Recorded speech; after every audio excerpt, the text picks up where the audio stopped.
good evening. This is your man's, the man about town, Petty Murphy, reporting to you live from the back of the classroom with Alcata News Network. What is that? Wait a minute. Stay tuned. Breaking news.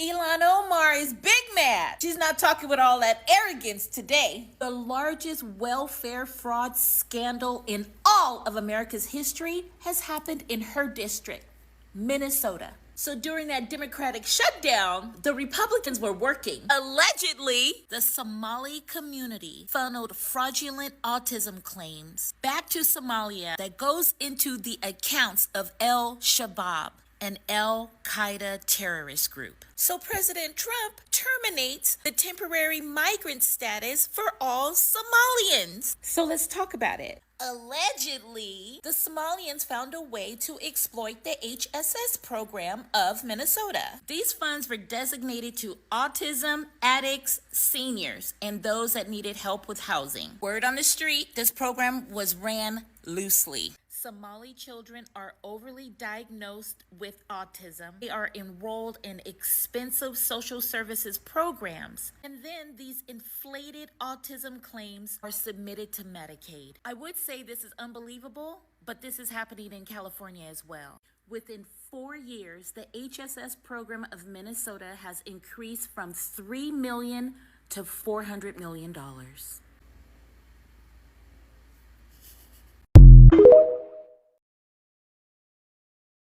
Congresswoman Ilhan Omar after her Somalia First speech, where she said, quote, the U.S. government will only do what Somalians in the U.S. tell them to do.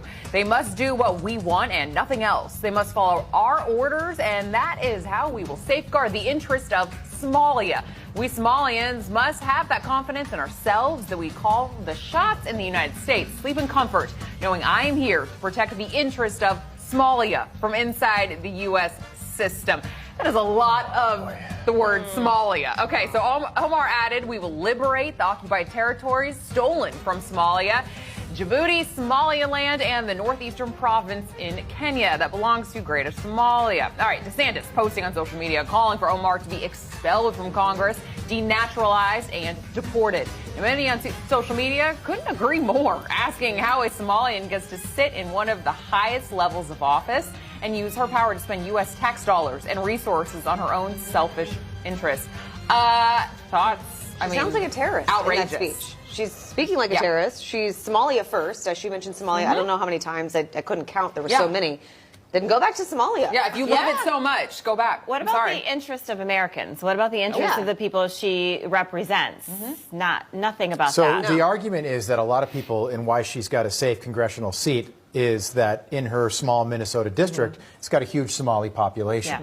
Okay, that's fine. What I'm noticing, though, is, and I don't know if you heard about this yesterday in New York City, so 5 illegals got into a fight with NYPD, and they were all, they literally got into like the video is unbelievable. They were, 4 of the 5 were released by a judge yesterday, the same day. They're here illegally. They're here illegally. They were released by a judge, which is just, this is not Ellis Island. Okay, where 12 million people immigrated here legally, by the way, over a 50-year period. Yeah, a long time. They were here to assimilate.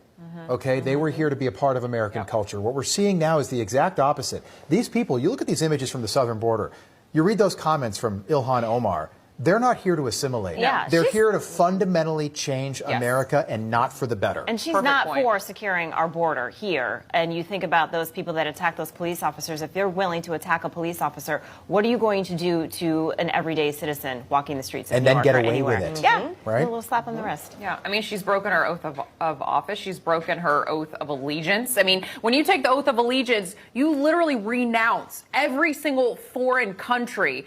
And like we were all just saying, I mean, she's completely pro-Somalia. Go back. Trump is about to deport hundreds of Somali Americans right now.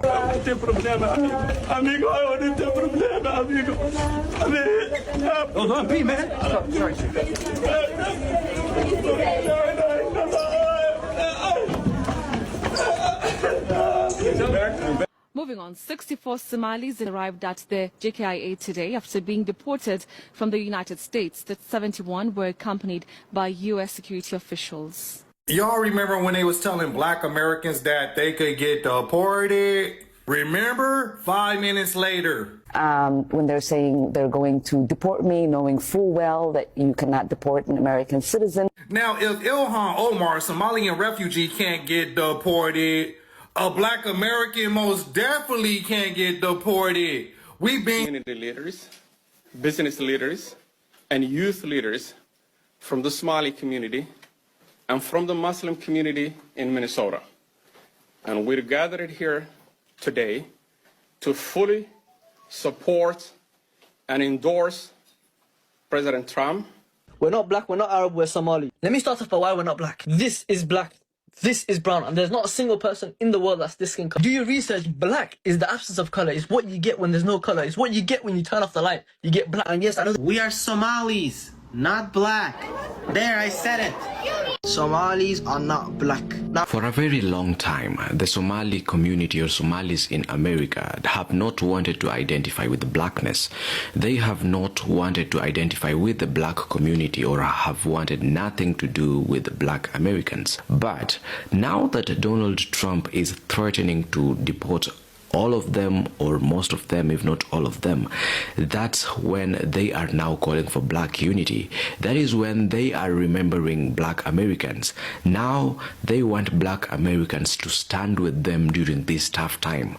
Now they want black people to help them fight Donald Trump.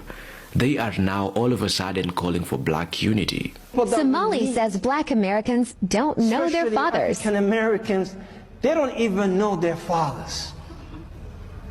They don't even know their fathers. It was all of them, most of them were the product of one night stand. One night stand. They would tell you, I don't know my father. Well, who named you? Whose name are you carrying? Well, my mother chose his name for me. And I don't know. Is that what we want for our ummah? No. كلهم أو معظمهم أبناء الزنا. I keep screaming this from every mountaintop I can.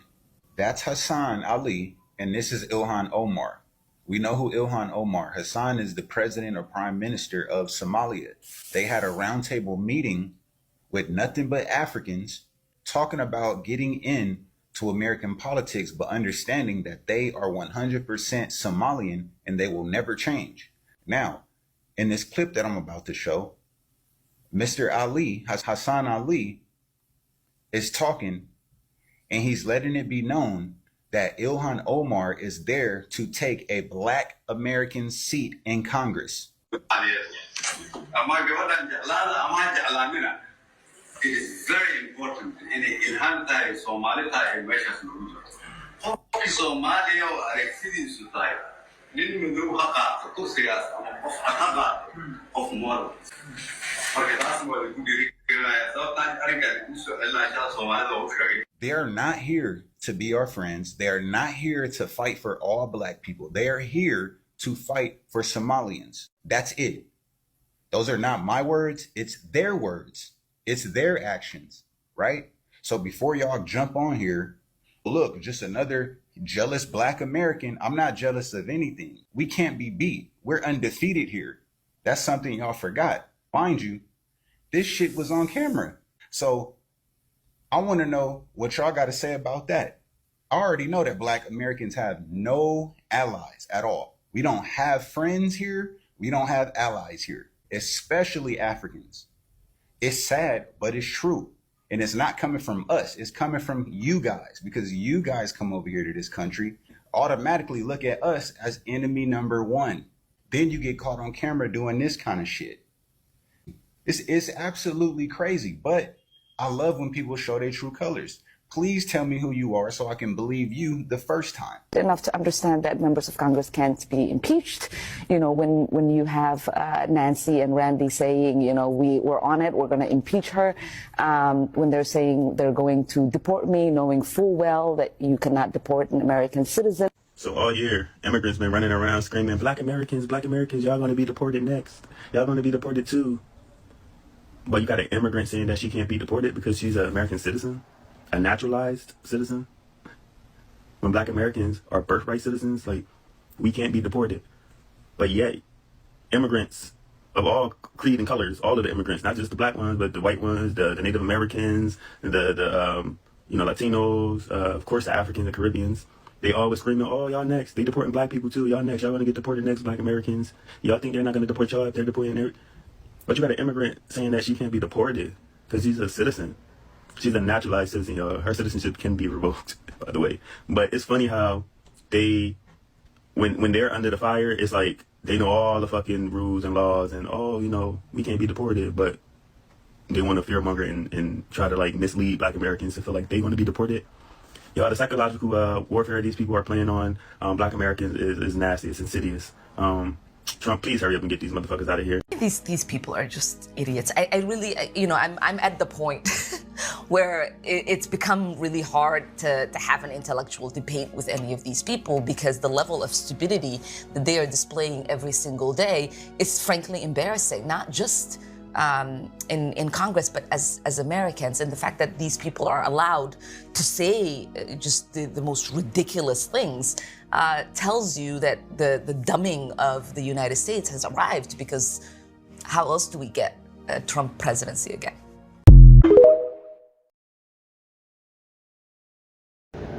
Yeah, what it is. So yeah, you see it, right? I mean, what else is there really to say?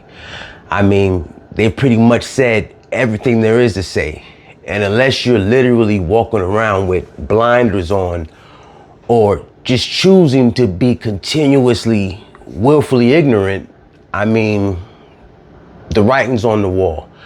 I mean, individuals from Ilhan Omar's own team specifically said that their whole sole purpose is to get individuals from their community into seats of political power normally held by Black Americans because they feel that they have the moral high ground opposed to us, right?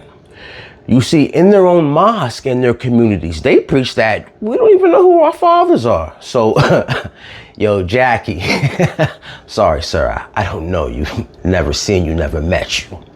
But yeah, these are the type of things that they're actually pumping into the psyche of your average everyday American. Because remember, right? The immigrant community intermingle with other individuals from within other immigrant communities. And these are the things that they're telling to other people from other immigrant communities. So when they say the things about us that they say, now you get an idea why. So, you know, when they hold us or hold our women captive in braid shops and lock the door and accost them because they want to upcharge after already agreed upon pricing, is as if that's how we do business here in America. But those things are supposed to be all right. And then when we speak out against them, we're called xenophobic or even practicing white supremacy. And then we have organizations that were actually put together by individuals from outside the community, like the NAACP, who for some reason are teaching illegal aliens how to escape ICE and how to answer or not answer questions so that they can obtain rights or due process as non-citizens as they continue to live off the American tax dollars. But these same organizations that have always been spearheaded by Black people, giving out their blood, sweat, and tears for these individual agenda, never seem to get the long end of the stick from these exact organizations. I mean, these are the organizations that support the same immigrant politicians and children of immigrant politicians that tell you, because they're not going to get a piece of the pie, they're simply not going to vote for anything that benefits Black Americans, even though it was Black Americans who in 1965, during the Immigration Act that was attached to the 1965 Civil Rights Act actually built the bridge that allowed them to enter into American society and have a better way of life. And in turn, what have we gotten besides smacked in the face? But still to this day, a lot of us continue to fight. Not only that, even besmirch the name and character of our own people who are trying to get everyone else to wake up and be like, yo, maybe delineation is a must. Because if you notice, anytime it has anything to do with negative, it's always on the Akatas and the Black Americans. If it wasn't for us, there would be no African diaspora in this country. The opportunities that you all have to come here and rob us and play in our faces and disrespect our culture and our people wouldn't exist if we didn't make it possible. So maybe it's time we really start focusing solely on our community as Black Americans and leave them to their own devices, because clearly they do not appreciate the gift that we fought for. They didn't have to stand out there with German shepherds, water hoses on fire trucks, police batons, you know, the know-nothings militia, if you get my drift, running around with crosses that were set ablaze on the back of horseback with hooded sheets on head. Yeah, but everything that came from that struggle, they have solely benefited from. And not only that, now they get legislation specifically for them that born citizens can't even benefit from. So when they say things like, oh, you can't deport a citizen, ma'am, never forget, there's levels to this. And you are a naturalized citizen. That still comes with some conditions. And when you treat the people who were born here, who fought for your right of naturalization, you know what? I'm gonna leave that alone. But yeah, man, it is what it is. And remember, realize, transparency forces accountability. Y'all keep your eyes to the stars and keep that head on a swivel, and remember, it's a dangerous game out there.